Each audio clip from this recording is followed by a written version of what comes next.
Las primeras instalaciones humanas en Mesopotamia se remontan a unos 100.000 años atrás, y durante un muy extenso periodo que dura aprox. Hasta el año 6000 AEC, los hombres vivieron en una especie de estancamiento interminable. Vivían aislados, en familias o agrupaciones minúsculas, en cavernas o en pequeños campamentos transitorios, fabricando utensilios groseros de madera o hueso, o con las esquirlas de una piedra dura, y hallándose reducidos para su subsistencia a los azares de la caza y de las cosechas cotidianas. No es sino hacia los años 5000 a 4500 AEC cuando aparecen las primeras culturas, Jarmo, Asuna, Alaf, y cuando se advierten los primeros progresos dignos de ser notados. El hombre va creando utensilios cada vez más perfeccionados y más complejos. Empieza a cultivar el suelo, a domesticar los animales, a trabajar el primer metal, el cobre, se organiza en sociedades, construye sus primeros edificios públicos y sus primeros templos. Esta cultura en progreso alcanza su apogeo en la época llamada del Obeid, hacia el final del quinto y comienzo del cuarto milenio. No fue sino hacia el año 3800 AEC aproximadamente en las orillas del Golfo Pérsico, y sobre este vastísimo fondo de cultura antigua, que surgen de golpe los sumerios. ¿Quiénes eran los sumerios? ¿De dónde venían? ¿Cómo llegaron? Todas estas preguntas conforman lo que se denomina el problema sumerio. La procedencia de los sumerios es incierta y existen numerosas hipótesis. El término sumerio es el nombre común dado a los antiguos habitantes de Baja Mesopotamia por sus sucesores, los semitas acadios. Los sumerios se llamaban a sí mismos Sakhiga, que significa literalmente el pueblo de cabezas negras. La palabra acadia sumer puede representar este nombre en el dialecto, pero se desconoce por qué los acadios llamaron Shumeru a las tierras del sur. Actualmente se acepta que la bíblica Shinar se refiere precisamente al país de Sumer. El término sumerio también se aplica a todos los hablantes de la lengua sumeria. En la lengua sumeria esta región era denominada Kenji, Ki, equivalente al acadio más sumeri, esto es, la tierra de Sumer. De acuerdo al historiador babilonio Beroso, los sumerios fueron extranjeros de caras negras, lo que sugiere a todas luces que habrían sido inmigrantes o invasores. El origen étnico de los sumerios es verdaderamente intrigante, pues no corresponde con las tribus semitas que poblaban esas tierras. Sus registros escritos confirman que los sumerios no eran un pueblo indoeuropeo, ni camita, ni semita, ni tampoco elamo-drávida. La lengua sumeria no tuvo parentesco con ninguna otra de su época, no ha habido ningún vocabulario en el mundo que se le pareciera. Era una lengua de tipo aglutinante, como el turco o finlandés, es decir, una palabra consta de una raíz que expresa un concepto y una partícula anexa que le da el significado. Parece probable entonces que los sumerios fuesen una tribu proveniente de fuera de la región, quizás de las estepas. Algunos estudiosos postulan incluso que los sumerios provendrían de la cultura que posteriormente fundó la ciudad de Mohenjo-Daro, entre 2600 AEC y 1800 AEC, en India, pero su origen concreto es desconocido. Esto es lo que se ha venido denominando desde el siglo XX como el problema sumerio. En cualquier caso, es durante el periodo del Obeid, 5000 AEC a 4000 AEC, cuando se producen avances que cristalizan en Uruk, la Erech bíblica y la árabe Warka, y que sirven para considerar este momento como el inicio de la civilización sumeria, periodo de Uruk, 3800 AEC a 3200 AEC. Sumeria o la tierra de reyes civilizados floreció en Mesopotamia, ahora el actual Irak, alrededor del año 4,500 AC. Los sumerios crearon una civilización avanzada con su propio sistema de elaborado lenguaje, escritura, arquitectura, artes, astronomía y avanzadas matemáticas. Su sistema religioso era complejo, compuesto de cientos de dioses. Según los textos antiguos, cada ciudad sumeria estaba custodiada por su propio dios. Y mientras que los humanos y los dioses solían vivir juntos, los seres humanos fueron siervos de los dioses. El mito sumerio de la creación se puede encontrar en una tableta en Nippur, una antigua ciudad mesopotámica fundada aproximadamente en el 5,000 AC. La creación de la tierra, en Elish, de acuerdo con las tablillas sumerias, comienza así: cuando en las alturas, el cielo aún no era nombrado, y la tierra, abajo aún no llevaba su nombre, y el primigenio Apsu, quien los engendró, y el caos, Tiamat, la madre de los dos. Sus aguas se mezclaban, ningún campo fue formado y ningún pantano fue visto. Cuando ninguno de los dioses había sido llamado a la existencia, y ninguno de ellos tenía un nombre, no había destinos ordenados. Entonces se crearon los dioses en medio del cielo. Lam y Lam fueron llamados a la existencia. La mitología sumeria afirma que, en un principio, dioses parecidos a los humanos gobernaron la tierra. Cuando llegaron a la tierra, había mucho trabajo por hacer y estos dioses trabajaban la tierra, cavando para que fuera habitable y extrayendo sus minerales. Los textos mencionan que en algún momento los dioses se amotinaron en contra de su trabajo. El duro trabajo de los dioses era grande, el trabajo era pesado, el sufrimiento era mucho. Anu, el dios de los dioses, supo que su trabajo era demasiado grande. Su hijo Enkidu propuso crear al hombre para la mano de obra y así, con la ayuda de su media hermana Ninki, lo hizo. Un dios fue condenado a muerte y su cuerpo y la sangre se mezclaron con el barro. A partir de ese material, el primer ser humano fue creado, a semejanza de los dioses. Has matado a un dios. Con su personalidad, he quitado el trabajo pesado. Me he impuesto vuestro trabajo en el hombre. En la arcilla, Dios y el hombre estará obligado, para una unidad. Así que al final del día la carne y el alma. Este primer hombre fue creado en el Edén, una palabra sumeria que significa terreno llano. En la epopeya de Gilgamesh, el Edén se menciona como el jardín de los dioses y se encuentra en algún lugar de Mesopotamia entre los ríos Tigris y Éufrates. Inicialmente los seres humanos eran incapaces de reproducirse por sí mismos, pero más tarde se modificaron con la ayuda de Enki y Ninki. Por lo tanto, Adapa fue creado como un ser humano completamente funcional e independiente. Esta modificación se hizo sin la aprobación del hermano de Enki, Enlil, y comenzó un conflicto entre los dioses. Enlil se convirtió en el adversario del hombre y la tablilla sumeria menciona que los hombres que servían a los dioses pasaron por muchas dificultades y sufrimiento. Adapa, con la ayuda de Enki, ascendió a Anu, donde él no pudo responder a una pregunta sobre el pan y el agua de la vida. Las opiniones varían sobre las similitudes entre esta historia de la creación y de la historia bíblica de Adán y Eva en el Edén. Los 7 sabios sumerios, simple mito o seres reales. Es una leyenda fascinante, llena de intriga y de poderosos interrogantes. Parece que toda esta historia empieza con el dios sumerio Enki, el señor del abismo de agua dulce, Apsu. Ya denominado Ea en la cosmogonía acadia, se le siguió considerando el señor del Apsu, el dios del elemento líquido, pero también como el dios de la sabiduría y fuente de todo el conocimiento mágico que existía, y creador e instructor del hombre en las artes y los oficios. Enki era el señor de las aguas terrenas y los cañaverales, denominado también como el sabio de los dioses o Apkayuili.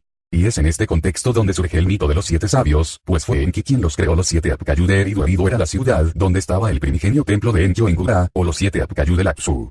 Otra denominación con la que se los conoce es la de Anedotus o Anedoti, cuya traducción literal sería los repulsivos. Este artículo se dividirá en diferentes secciones, aunque todas ellas guardan una estrecha relación entre sí. Los hijos de lo profundo son 7. Ellos han purificado las aguas, las han serenado, las han hecho cristalinas. Como antes su padre, Ea, como antes su madre Damkina. Serán puros, claros.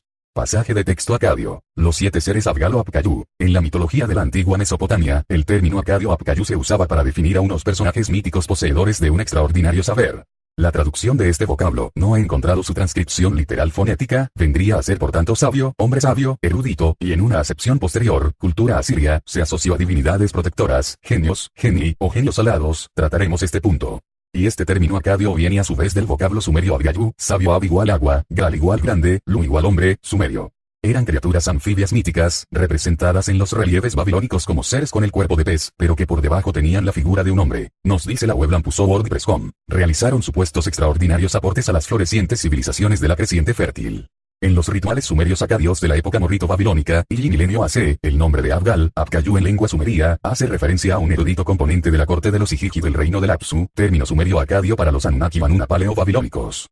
Efectivamente, estos enigmáticos seres ejercieron de sacerdotes, sabios o consejeros de los reyes de la antigua Sumeria en un extensísimo periodo de tiempo antes del diluvio universal. Según el mito, los seres humanos desconocían los beneficios de la civilización, y estos enigmáticos seres surgieron de las aguas para instruirles y darles las tablillas B. Les enseñaron los fundamentos de las artes y las ciencias, de la cultura y la civilización en general, arquitectura, escritura, leyes, agricultura, medicina, diversas técnicas y oficios, pero también la evidencia y la magia. El origen de los Abgal o Apkayu entronca directamente con el mito de la creación de los seres humanos. Los dioses del Apsu se rebelan ante los dioses del cielo por la situación de servidumbre en la que se encuentran. Es entonces cuando el dios Enki/Ea decide crear al ser humano para aligerar de estas pesadas tareas a los dioses, pero al mismo tiempo crea a los Apkayu como instructores de los humanos, para hacerlos más útiles y eficientes. No solamente las tradiciones asocian a los Apkayu con Enki, sino también con el héroe Gilgamesh, conocido como el conocedor de todas las cosas o Sanakba-Imuru, y que asumió también este papel de Abgal en la época anterior al diluvio universal, apareciendo en un cilindro sello como el maestro de los Apkayu. Con el curso de los acontecimientos, los 7 Apkayu comenzaron a ser asociados como los referentes de la fundación de las 7 ciudades sumerias más antiguas: Eridu, Ur, Nippur, Kuyab, Kish, Lasgach y Surpank. En la épica de Gilgamesh, los Apkayu son llamados los consejeros o Muntalki.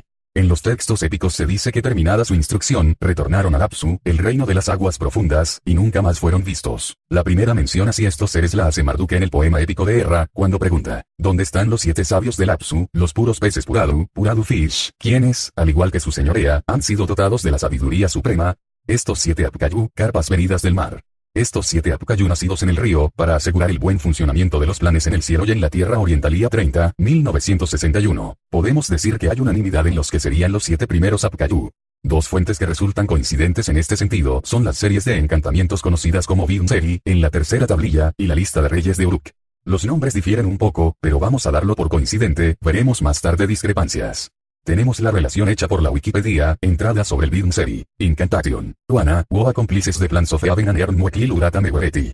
Wa Meduga, wo is given broad understanding en Meduga, to oma god fate is decreed. En Megalama, wo was born in a house en Meburuga, wo grew up in a pastureland. Anelida, de conjuror from eridu to apsu, wo ascended to avenana meilu, de purepuradu fices from Desea, de seven of them, de seven Apcayus, born in the river, wo control the clans of Avenane.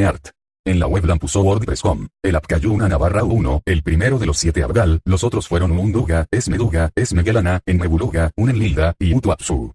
En la web Rey de Kish.com, según la tabla de Uruk W20030,7, los nombres de los 7 sabios antediluvianos son, Wanduga, en Meduga, en Megalama, en Mebuluga, Anelilda, y Utuapsu. El mito / el misterio / las infinitas preguntas. En esta tesitura nos encontramos. Recapitulemos, rebobinemos por un momento e intentemos asimilar las informaciones vertidas hasta ahora. El mito babilónico, simple y llanamente un mito, nos está diciendo que misteriosos seres, de procedencia y naturaleza desconocida, surgieron de las aguas para enseñar e inculcar a la humanidad los rudimentos de la civilización y el saber. Es fascinante. Se está apuntando a seres más evolucionados, de procedencia en definitiva no humana en el sentido convencional que nos identifica. ¿Qué tipo de procedencia? De fuera del planeta Tierra. Seres milenarios, procedentes del fondo de los océanos. Se está aludiendo quizá a una civilización que viviera en el interior de los mares, más avanzada, y que fue la causa del desarrollo intelectual de nuestra humanidad. Si es así, ¿qué pasó? ¿Acaso se destruyó y desapareció? ¿Se nos está hablando de la Atlántida, o Lemuria o de alguna de estas hipotéticas civilizaciones míticas? ¿Seguirían estos seres y estas culturas existiendo a día de hoy? ¿Tendrá todo esto que ver con el avistamiento de artefactos entrando y saliendo de océanos, ríos o lagos, los ovnis? Si todo esto resulta desconcertante, no lo es menos que este tipo de mito, con muchísimos elementos concordantes, aparece en muchas culturas repartidas por el globo. Si esto resulta desconcertante, repasemos ahora el mito de Oannes, que nos dejará con más preguntas en el tintero. La figura de Oannes / Adapa. Adapa puede considerarse el primero, el más grande y el más sabio de estos anedotus o Apcayu. Según el mito, fue este ser el que surgió de las aguas e instruyó a la humanidad. Adapa era también conocido con otros nombres, como por ejemplo Wana. Fue el historiador caldeo Beroso, o Berosos, Berosus o Berosus, quien helenizó el nombre y lo transcribió como Anes, Wiso en griego. Wana era el nombre que usaba Adapa según textos de la biblioteca de Asurbanipal. No faltan hipótesis ni líneas de investigación al respecto. Mientras algunos especulan con una posible derivación del nombre del dios Ea, otros señalan la semejanza entre Wana y el vocablo acadio humano, artesano, aunque parece un simple juego de palabras. Otras fuentes le identifican con Alulimi de Eridu, primer rey de la historia sumeria, personaje mítico que gobernó durante 28.800 años según la lista real, y quien vivió en el año 2900 AC aproximadamente, poseedor del título de Apcayu o bien asociado a estos seres. Con el tiempo Adapa fue identificado con el término de sabio. Hay que señalar que algunas divinidades y reyes tomaron esa denominación de Apcayus y la exhibieron orgullosamente, aduciendo que era gracias a Adapa, o a estos seres, que habían alcanzado los secretos de la escritura, el conocimiento o la magia. Tenemos los ejemplos de los monarcas Sennacherib o Asurbanipal y Oannes surge de las aguas para instruir a la humanidad. Esa descripción, con unas escamas o un atuendo de pez encima de su apariencia y rostro humano, estaría aludiendo a algún tipo de equipamiento traje, algo semejante a lo que visten los hombres rana en sus inversiones. Se trataría de un humanoide enfundado en un traje espacial. Beroso, derivación griega del nombre Bel-Reu o el señor es mi pastor / guía, fue un historiador, escritor, astrónomo y sacerdote del templo de Bel / Marduk, y desarrolló su actividad en el siglo III AC. Fue Satanu, jefe de la organización del templo de Bel, entre el 258 a.C. y el 253 a.C. Eso le dio acceso a los archivos de Esagila en dicho templo, y a textos cuneiformes como las crónicas babilónicas. Escribió 3 libros llamados La Historia de Babilonia, y según sus propias palabras, traduje muchos libros que se habían preservado con gran cuidado en Babilonia y que trataban de un periodo de más de 150.000 años. Estos libros incluyeron cuentas de 10 reyes legendarios antes del diluvio 2348 a.C., con extensiones absolutamente exageradas de los reinados. Es ni más ni menos que la famosa lista de reyes de Beroso, de la cual mucho se ha escrito y se ha debatido. Famosa por esa inverosímil duración de los reinados de dichos monarcas antes del diluvio universal. Los reinados están medidos en periodos de 3.600 años o shars. Otros historiadores respaldaron la validez de los testimonios recogidos por Beroso, entre ellos Alejandro Polistor, erudito griego, que al respecto escribió. En el segundo libro estaba la historia de los 10 reyes de los caldeos, y los periodos de cada reinado, que sumaban en total 120 shars, es decir, 432.000 años, para llegar a la época del diluvio. Otro que le menciona es por ejemplo Abideno, discípulo de Aristóteles.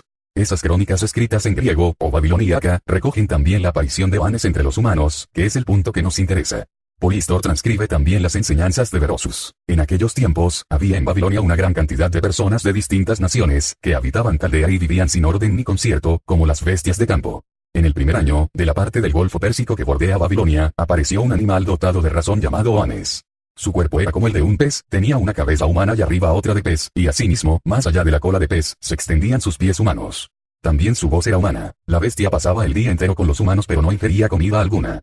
Les brindó a los hombres el conocimiento de las letras y las ciencias y técnicas de todo tipo. También les enseñó cómo fundar ciudades, establecer templos, legislar leyes y medir la tierra. Si te gustó el vídeo dale like, comenta, comparte y suscríbete al canal.